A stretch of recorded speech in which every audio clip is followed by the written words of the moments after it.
किसान भाइयों, हरियाणा कृषि विश्वविद्यालय हिसार ने धान की 2 वैरायटियाँ निकाली हैं। उनके बारे में हम बात करेंगे। भाई, एक तो बासमती धान की वैरायटी है, इसकी पैदावार 25 से 28 क्विंटल प्रति एकड़ है। दूसरी यहाँ पर परमल धान की वैरायटी है। तो दोनों की खासियतें क्या है, पूरी डिटेल में हम बात करेंगे। हमारे साथ में कृषि वैज्ञानिक मौजूद हैं। भाई, इनके देखरेख में वैरायटियाँ निकलती हैं, तो इनसे बात करेंगे कि इन वैरायटियों में क्या खासियतें हैं, कौन कौन से किसान भाई इसको लगा सकते हैं और मैक्सिमम पैदावार ये वैरायटियाँ किन परिस्थितियों में कितनी निकाल सकती हैं। सर, स्वागत है डीयर किसान पर। नमस्कार, मैं डॉक्टर राकेश खरब हूँ।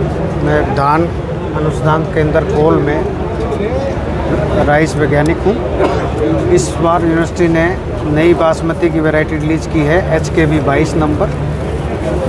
इसकी खासियत ये है कि ये 120-25 से 30 दिन के अंदर में पक के तैयार हो जाती है। 90 दिन के करीब में 88 से 90 दिन में इसमें फूल लगे अवस्था आ जाती है और 125 दिन में पक जाती है। सबसे बड़ी खासियत देखोगे तो आप इसके अंदर में एक बाल में तकरीबन 150 के करीब दाने होते हैं, जो लंबे हैं। चावल की इसकी गुणवत्ता बहुत अच्छी है।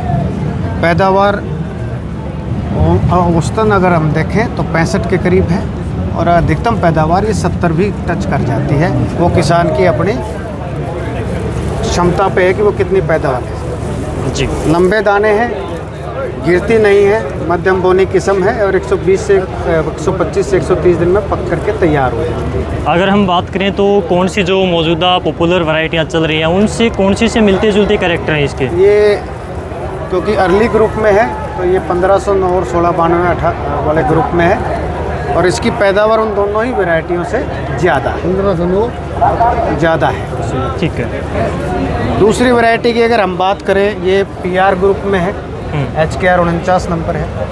खासियत ये है कि ये अगेती और पछेती दोनों जगह लगा सकते हो। 88 दिन में फूल की अवस्था आ जाती है और 120 से 25 दिन में पक जाती है। दाने इसके लंबे हैं, लॉन्ग सिलेंडर ग्रेन्स है, बड़े फाइन दाने हैं। तो इसमें कोई रोग की बहुत कम अवस्था है। बोनापन है, जो बोनापन इसमें बिल्कुल नहीं आता है। ये खासियत इस वैरायटी की हमने इस बार कहीं भी नोट नहीं किया कि इसमें बोनापन नहीं आता इसमें करके। दूसरी बात क्या होती है कि इसकी बाल देखोगे, बालें बहुत लंबी हैं, ठुकमा दाने हैं और बालें बहुत लंबी हैं। इसकी औसत पैदावार इसकी तकरीबन 32 क्विंटल है और इसकी अधिकतम है 40 क्विंटल तक हम इसकी पैदावार ले सकते हैं, यानी कि 100 मन तक इसकी आप पैदावार ले सकते हैं। और जल्दी पकने की वजह से आप अगेती और पछेती, जिसे कोई तीसरी क्रॉप लेनी है तो ये उसमें भी कामयाब है। जी, तो ये वैरायटी अब की बार ही लॉन्च हुई है या किसानों के खेत में ये लगी हुई है फिलहाल?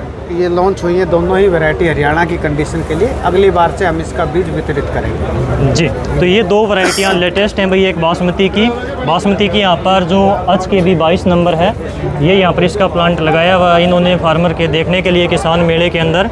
और ये परमल की वैरायटी है जो कि HKR 49 यहाँ पर इसको नंबर जो है, नाम जो है वो दिया गया है। तो ये डॉक्टर साहब ने बताया दोनों वैरायटियों के बारे में। अगर अब हम देखें, जो धान का बोनापन है, किसानों के लिए काफ़ी सिरदर्द बना हुआ अब की बार, और धान का जो हल्दी रोग है, तो इनके बारे में हम बात करेंगे। यहाँ पर डॉक्टर ललिता जी हमारे साथ में हैं। तो